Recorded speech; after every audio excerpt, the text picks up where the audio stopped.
Hello guys, immortal is back के episode 82 के साथ हाजिर है। अगर आपको हमारी एक्सप्लेनेशन अच्छी लगे तो प्लीज़ चैनल को सब्सक्राइब कर दें, लाइक कर दें और बेल आइकॉन को ज़रूर प्रेस कर दें। लास्ट सीन में हमने देखा था दोनों बाप बेटा मिल जाते हैं और इमोशनल हो जाते हैं। फिर हमें किंशु के घर का गैराज दिखाया जाता है और किंशु अपने गैराज में ये सामान देख रहा होता है जहाँ सफ़ेद शार्क का ढांचा पड़ा होता है और बहुत सारी कीमती जड़ी बूटियाँ होती हैं। और किंशु कह रहा होता है कि मिस्टर चैन ने मुझे बहुत ही ज़्यादा आला किस्म की जड़ी बूटियाँ इकट्ठी करके दी हैं और मिस्टर मियां ने जो सफ़ेद शार्क का ढांचा भेजा है वो बहुत ही आला है।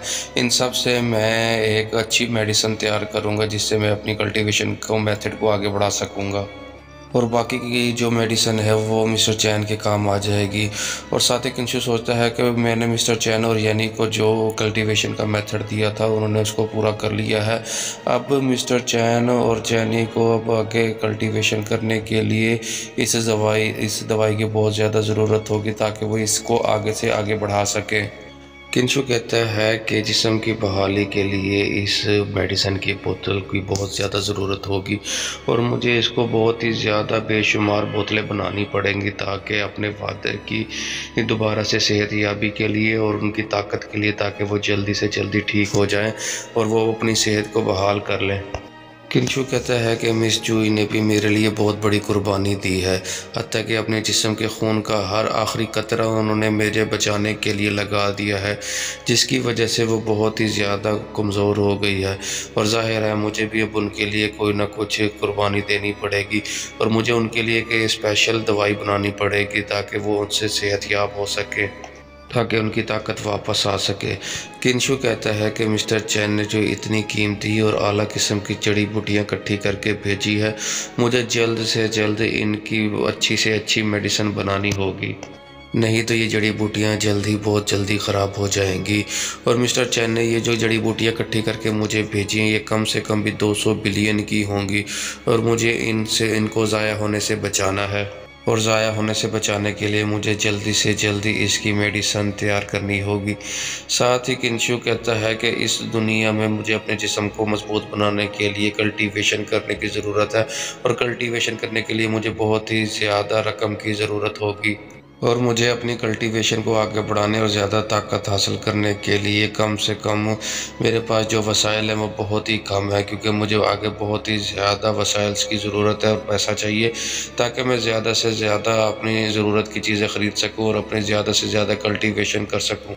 किंशु कहता है कि सबसे पहले मुझे वो रेफर गोलियों को बनाना चाहिए और उसके बाद फिर इस अंगूठी की बारी आएगी। चलो अब देर नहीं करता, अब मैं इसको शुरू करता हूँ। चलो जी स्टार्ट करता हूँ अब। साथ ही किंशु की माँ और किंशु के फादर योंडे वहाँ पर उस किंशु के घर आ जाते हैं और आगे से मिस मियो कहती है कि आप मुझे बता के नहीं आए, अगर आप इस तरह अचानक आ गए हैं, अगर आप मुझे बता कर आते तो मैं आपको आगे से पिक कर लेती। आगे से योंडे कहता है नहीं नहीं बिल्कुल ठीक है, मैं तो बस अचानक से यहाँ पर किंशु को देखने के लिए आया हूँ, क्या तुम मुझे बताओगे कि किंशु कहाँ पर है। मिस म्यू बताती है कि किंशु 2 दिन से मुताला कर रहा है और ताकि वो कोई एक अच्छी सी मेडिसिन बना सके। और साथ ही मिस म्यू कहती है कि आप क्या यहाँ पर नहीं रह सकते ताकि हम आपकी अच्छी से अच्छी खिदमत कर सकें। साथ ही किंशु की माँ कहती है नहीं कोई मसला नहीं, हम ठीक है, हम तो बस अचानक से आए थे ताकि आकर किंशु को देख लें, हम ज़्यादा आपको तंग नहीं करेंगे, हम जल्दी चले जाएंगे, वैसे भी दुकान पर ज़्यादा मसरूफियत नहीं है। साथ ही मिस मियो कहती है कि अगर आपको दुकान में किसी भी काम के लिए किसी भी किस्म की मदद की ज़रूरत हो तो आप मुझसे कह सकती हैं। किंशु की माँ कहती है ठीक है, वैसे भी हम यहाँ पर अब काफ़ी देर से बातें कर रहे हैं, थके हैं, लिहाजा अब हमें अंदर जाकर बात करनी चाहिए, चलो हम अब अंदर चलते हैं। किंशु की माँ कहती है कि ठीक है चलो हम बाद में मिलते हैं। मिस म्यू भी कहती है कि चलो हम बाद में मिलते हैं। उसके बाद वो चले जाते हैं। साथ ही मिस म्यू यानी को कहती है कि अंकल और आंटी के सामने तुमने कभी भी जाहिर नहीं करना कि तुम्हारे मास्टर कल्टीवेशन करते हैं। साथ ही यानी हंसने लग जाती है और कहती है कि मुझे मास्टर ने ये पहले ही बता दिया है कि आपने कभी भी किसी के सामने नहीं बात करनी कि हम लोग कल्टीवेशन करते हैं, और इस बात का मुझे पता है कि मामा मैं किसी को भी नहीं बताऊँगी। किंशु अपनी पावर की मदद से मेडिसिन तैयार कर रहा होता है और वो मेडिसिन की गोलियां तैयार कर रहा होता है और कहता है कि ये हो गई, ये एक जैनी के लिए है और एक मिस्टर चैन के लिए है और उसके बाद वो उनको मैं दे दूँगा। किंशु कहता है कि रिंग बनाने से पहले मुझे एक और काम करना चाहिए, साथ ही वो तब्बू को उठा लेता है। और किंशु कहता है इसको हर कोई आम आदमी नहीं खोल सकता, इसको खोलने के लिए बहुत ही ज़्यादा पावरफुल और ताकत चाहिए, और वो मैंने पहले ही हासिल कर ली है, इसलिए मैं इसको खोल सकता हूँ। और फिर साथ ही किंशु उस तब्बू को खोलता है और किंशु बहुत ज़्यादा हैरान हो जाता है और इसको देख के कहता है कि नहीं, ये नहीं हो सकता, ये बिल्कुल ही मुमकिन नहीं है कि ऐसा हो, क्योंकि ये शैतानी हड्डियों से बना हुआ एक ताकतवर लॉकेट है। डेमन दुनिया में सिर्फ डेमन बादशाह ही इस लॉकेट को इस्तेमाल करते हैं। किंशु कहता है कि दूसरी दुनिया में मैंने इसके साथ फ़ाइट की थी और ये फ़ाइट बहुत ही लंबा चली थी और ये बहुत ही ज़्यादा ताकतफुल था और मुझे इसको हराने में 300 साल लग गए थे और उसके बावजूद ये हार नहीं मान रहा था। फिर हमने बड़ी ताकत से इसको हराया और इसको अपने इलाके से निकाल दिया, क्योंकि ये हमारे इलाके में आकर हमें हराना चाहते थे और हमारी जितनी भी ताकत थी वो उसको हासिल करके ये और ज़्यादा ताकतवर होना चाहते थे, ताकि ये दूसरी दुनियाओं के में भी अपना राज कर सके और उसको भी काबू में करके अपनी ताकत से उसको चला सके। तभी हमने अपने इलाके को बचाने के लिए इनसे फ़ाइट की है और तब हमने बहुत ही मुश्किल के साथ इनको वहाँ से हरा कर वहाँ से निकाल दिया था, ताकि ये वहाँ से निकल जाए और अपनी ताकत को बढ़ा ना सके।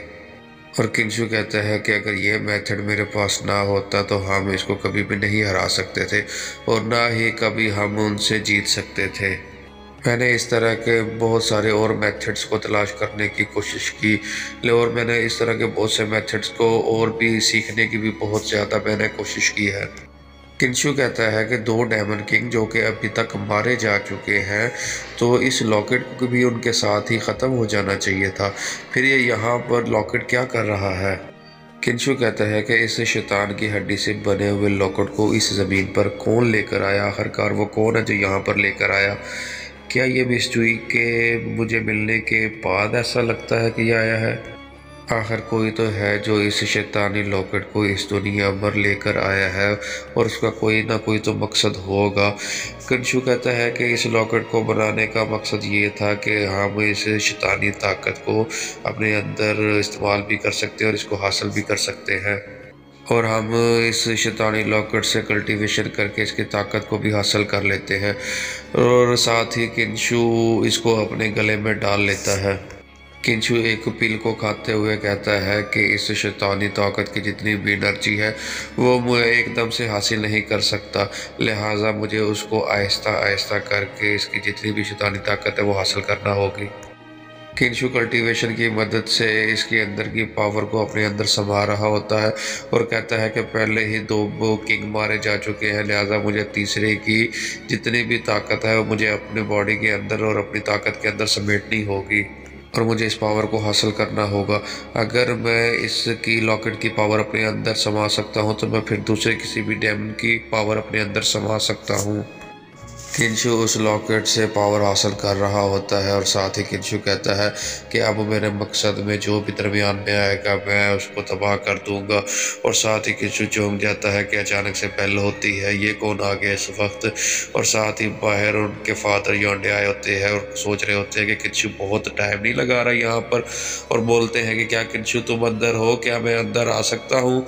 और साथ ही बेल देते कहते मैं अंदर आ रहा हूँ। जैसे ही बटन दबाकर दरवाज़ा खोलकर अंदर इंटर होते हैं और जाकर उसे अपने किंशु को देखते हैं और किंशु भी अपने फादर को देखता, साथ ही योंडे जो किंशु के फादर होते हैं किंशु को देखकर बहुत ही ज़्यादा हैरान हो जाते हैं और साथ ही किंशु भी उनको अचानक से देखकर वहाँ पर हैरान हो जाता है। और इसी के साथ ही हमारा एपिसोड 82 यहाँ पर एंड हो जाता है। अगर आपको हमारी एक्सप्लेनेशन अच्छी लगे तो प्लीज़ चैनल को सब्सक्राइब कर दें, लाइक कर दें और बेल आइकॉन को ज़रूर प्रेस कर दें। शुक्रिया।